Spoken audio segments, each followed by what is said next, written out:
The sun is so harsh right now. Hello everyone, welcome to another video of mine. Today we are going to review this book called Meditations by Marcus Aurelius. This is the book. It is considered one of the most important books on Stoicism. I'll give you 3 reasons why you should read Meditations. The first reason is that it is a book that was not intended to be published.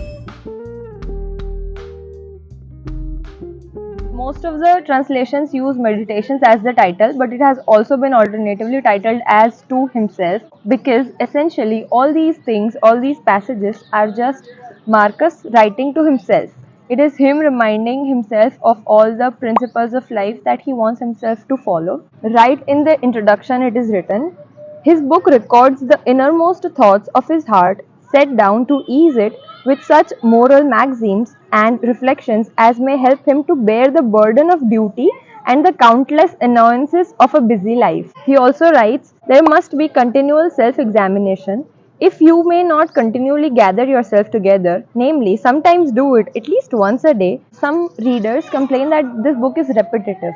But these are Marcus's notes to himself, so they have to be repetitive because knowledge is not like a bucket that we have it and then we have it for life.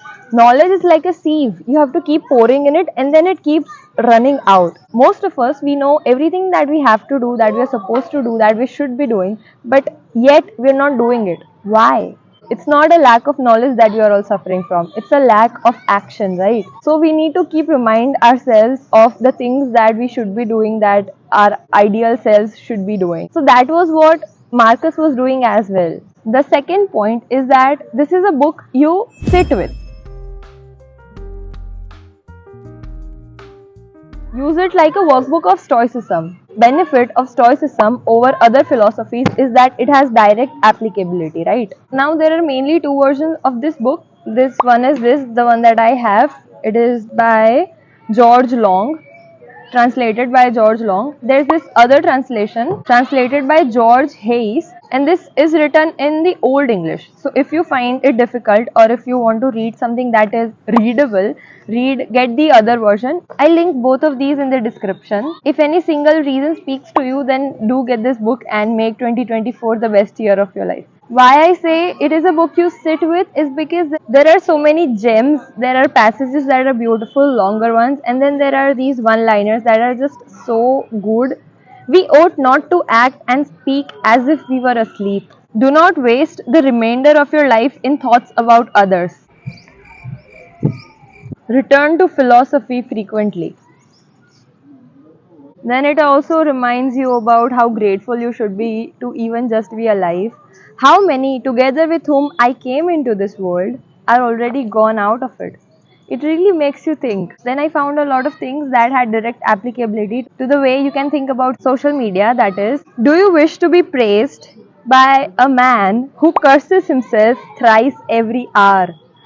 Would you wish to please a man who does not please himself? Does a man please himself who repents of nearly everything that he does? How true is that? Do you wish to be praised by a man who curses himself thrice every hour? That is essentially, whose validation are you seeking?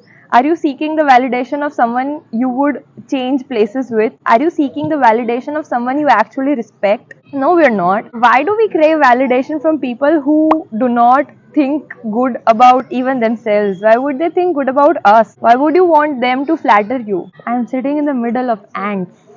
Then the last reason is that this is a book that has the potential to change lives.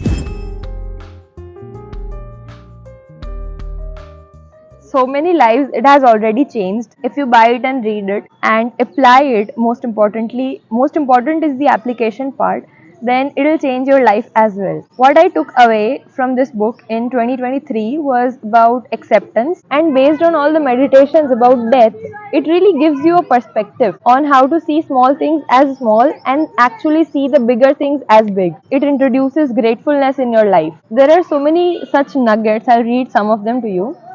The things which conduce in any way to the commodity of life, and of which fortune gives an abundant supply, he used without arrogance and without excusing himself, so that when he had them, he enjoyed them without affectation, and when he had them not, he did not want them. This is in the introduction about Marcus Aurelius. And shouldn't we all be doing that? When we have things, we enjoy them without attachment. But when we don't want them. We shouldn't be longing for them. Since it is possible that you may depart from life this very moment, regulate every act and thought accordingly. How big is that? Do not act as if you were going to live 10,000 years. Death hangs over you. While you live, while it is in your power, be good. I'll close with this statement: wipe out imagination, check desire, extinguish appetite, keep the ruling faculty in its own power. Be the pilot of your own life, be the pilot of your own ship. That's it. That's all I had for today's video.